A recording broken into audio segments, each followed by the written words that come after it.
Let me just take you through one video that explains how the future is getting shaped with an idea like backend protocol, a future that is a bit more futuristic than ONDC. By the way, backend is probably the latest of this whole DPI thinking that is coming out of this ground zero building of all the DPIs. I would call it the youngest. It looks cool, you look young. But of all the things that backend has been enabling, ONDC are all very recent ideas. Okay? This idea is not something that is proven success, but the underlying essence of that carries the wisdom of the same DPI thinking that Pramod has been talking about, which has been delivering the goods for us over the last decade or so. It's sort of a culmination of all of that and kind of taking it ahead. You've heard a lot since morning, but I just want you to kind of register these three words, and I'll touch upon these three words. I think Rahul explained some of this. One is unbundling. Okay, I think that one number, that word is like high on the word abuse index today because you've been hearing unbundling since morning. That's the essence of DPI thinking. The second word that I want to talk about is scale. Anything that you do for DPI is solving for population scale. It is not solving for one village or one city, but for a population scale. Okay, I would say DPI is a bad idea if you're not solving for scale and diversity. Third is interoperability. It's a multi-syllable mumbo jumbo that we'll try and solve for by solving for interoperability. Now, there is one interoperable thing that we do every day, every second, every moment. It's in play even right now. The natural languages. Can you imagine if this language, let's say English or Hindi, if it did not have a common dictionary, and if I were to say that my English has a different dictionary than yours, is English interoperable? If I say this laptop on the desk is not a laptop but a bird, because my dictionary calls it a bird, I am incommunicable, right, with language.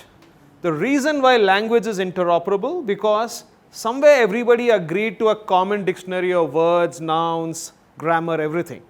It kind of makes this a common way for us to communicate. Language is fundamentally interoperable. We are nobody without that interoperability.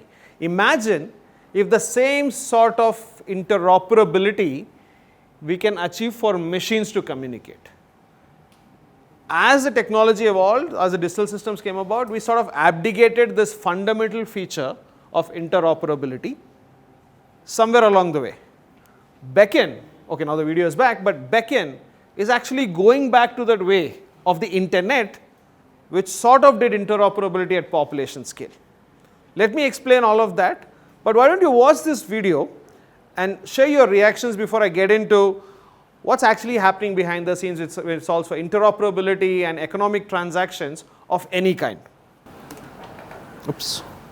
Meet Alice, an eco-conscious citizen Up with the volume. daily Sorry. using her electric car. However, she has to constantly toggle between multiple apps on her phone to find and book chargers during an emergency. Can this challenge with the EV charging ecosystem be solved another way? Let us imagine a world where the city has built an open network for energy, powered by Beacon Protocol, interconnecting multiple energy service providers and simplifying energy transactions. Alice uses a UEI app of her choice to discover EV charging stations near her. All the charge point operators on the network are able to respond with available chargers. She is able to choose a charging station, assess its availability, and even reserve a slot to charge her car, all over the open network. Okay, we're going to stop here. Do you see anything different in this, basically whatever you have seen in the digital world? What is so different here? What is it trying to do? So I'll take that example. You said decentralized network. So let me just sort of unpack it for you guys. If you're not a registered user on Amazon today, can you find the sellers on Amazon? If you're not a registered user on Uber today, can you find drivers on Uber? Okay. If I'm not on WhatsApp, can you communicate to me with WhatsApp? So what is the construct here? The construct is a platform which is closed in the way that the consumer and provider need to be on the same platform. Whatever is the economic resource that is under consumption here, whether it's grocery, ride, energy, doctor's calendar for teleconsultation, we have this systemic risk in the design which mandates both consumer and provider to be on the same platform. This also necessitates a condition of having somebody to bring the two people onto the platform, right? The consumers and the provider onto one platform, therefore there is an intermediary. Now, you have to solve for, there should be an incentive for consumer and provider to be on the same platform, right? If you have enough number of sellers, then I as a consumer want to come onto your platform and identify sellers. If I have enough number of drivers, I would choose Uber as an app. But it's not going to happen until that intermediary is trying to bring both supply and demand onto one platform. Now, as much as these platforms have been successful in many ways, when you're dealing with substantial scale, like the scale that India deals with, these platforms have not grown beyond the 5, 6, 7% penetration. E-commerce in India, B2C, is about 7 to 8%. The same 25 million number that where Pramod keeps saying in the morning, we hit the wall at 25th or 50th million at best. Uber is even less. A Delhi metro does 4 million trips a day. Uber across the entire country does 2 million trips. That's one city doing 4 million trips on metro and 2 million trips as one platform across the country does. So if you were to solve for how do you create a digital mobility ecosystem that can do 100 million trips? How do you create a commerce ecosystem that allows every small business to do business online? If we have to solve for that, one of the risks that we have to overcome is this risk of coincidence of presence, wherein the buyer and seller need to be on the same platform and make enough money such that the intermediary also makes money. What we have is a situation where intermediary makes all the money and the others at the far end are suffering. Like a driver has to pay 60% commission on a low price and not taking enough income, right, for it to sustain its livelihood, his or her own livelihood. So how do we change that? How do you overcome this systemic risk in the design of how economic transactions on the internet happen? Now, this is not some radical idea that Beckon protocol has come up with. Actually went old school and we said, let's go fall back on the design of internet itself. If you look at all the population scale technology systems like internet, mobile phones, emails, actually do not have this problem. Do you have to use a browser of the company which is building the website? You could use any browser to go to any website and there's nobody in the middle. I could use Hotmail to send an email. You don't have to be on Hotmail to receive that email. You could be on Gmail or any other platform. I don't even have to know which platform you are on so long as I know your email ID. And again, there's nobody in the center mediating that.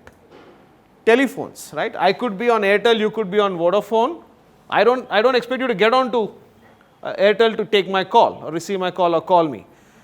All the population scale infrastructure systems like internet, telecom, which has billions and billions of people, are fundamentally interoperable. Pramod mentioned telecom has a protocol called GSM, which is the language for two telecom systems, machines to understand voice, exchange voice or data. Internet has HTTP protocol which makes anybody who can make a browser, anybody can put up a website, they talk to each other. Those two applications can talk to each other. Emails has a protocol called as SMTP, which makes any two email servers talk to each other. There is no one person in the center trying to control this coordination between a sender and receiver. While that is not the case with WhatsApp, because you got to be on WhatsApp for a person to talk to. If the other person is not on WhatsApp, you cannot have this conversation. Now, which is where we said, is it possible? Very simple question we have been asking. If money with UPI can go from any app to any app, I can be on PhonePe, but I can make a money transfer to Paytm. If UPI was a protocol, why isn't commerce like UPI, like email, like telecom? Why just commerce? Why can't education, online education be like emails or telecom? Why can't energy, discovering an EV charging, be like that? Now, what does it do? It fundamentally opens up the possibility of the point that Pramod mentioned, right? You don't need one Uber or one Airtel or one Amazon to solve the problem at scale. If you create a DPI infrastructure, in this case an open network like the internet, what are you doing? You're not solving it by itself, you're distributing that ability to solve. So what's happening in a network like ONDC or in a network like Namayatri or in this example of an EV charging network is that you're breaking the problem, splitting the needs of the problem into multiple sets. So you have one platform that has the consumer. It does not have to worry about where the provider is. There are a whole set of other platforms like a Namayatri taxi app or an EV charging company or a retail store on an online app like Shopify, each solving for their ends of the users, and then they coming and discovering each other without having to be on each other's platform registered. Being on WhatsApp, I am able to discover 80 different charging companies, charging points in my neighborhood without having to be registered on their platforms. In Bangalore, we have about 200,000 drivers, 200,000, 2 lakh drivers who have chosen to not use Uber but get onto Namayatri in this decentralized peer-to-peer. So when you unbundle and put consumer on a different platform and a provider on a different platform and you make them talk, you get what a gentleman just said, a decentralized peer-to-peer network. So if e-commerce is not, think of commerce not as a platform, think of EV charging not as a platform, think of teleconsultation not as a platform, but start thinking of it as open networks, which is what internet is. Only difference is internet solves for exchange of information, which is the content web. What backend is trying to do is to try to create the transaction web for any economic transaction. Now, probably this is my last 2 minutes and then Kamya, I'll take questions and I'll hand it over to Kamya.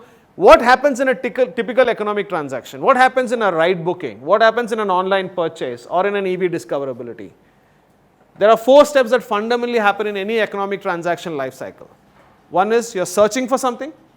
Say I want to find an EV charging, I want to find a taxi driver, I want to find a doctor, or I want to find a teacher in my neighborhood, I want to find an advice for my crop, which is what you just heard from JB. That's the discovery phase. And then when you find something, one is good, can I find the EV charger, can I find the driver, can I place an order without having to be on that person's platform? Can I order that resource? Can I block the EV charger? Can I buy that advice? Can I get the taxi driver? Can I book that ride? That's the order part. The third part is the order getting fulfilled? Is the service actually getting delivered? Whether it's a service or a goods. In ONDC, you're delivering even grocery, right? The goods getting delivered. That's the fulfillment part. The fourth part in this sort of a DNA strand is the post-fulfillment. Not always the service is fulfilled effectively as per expectations. You may want to do cancellation, you may want to do return or refund, or even raise a grievance, or even rate the service or the service provider. There are these 4 blocks.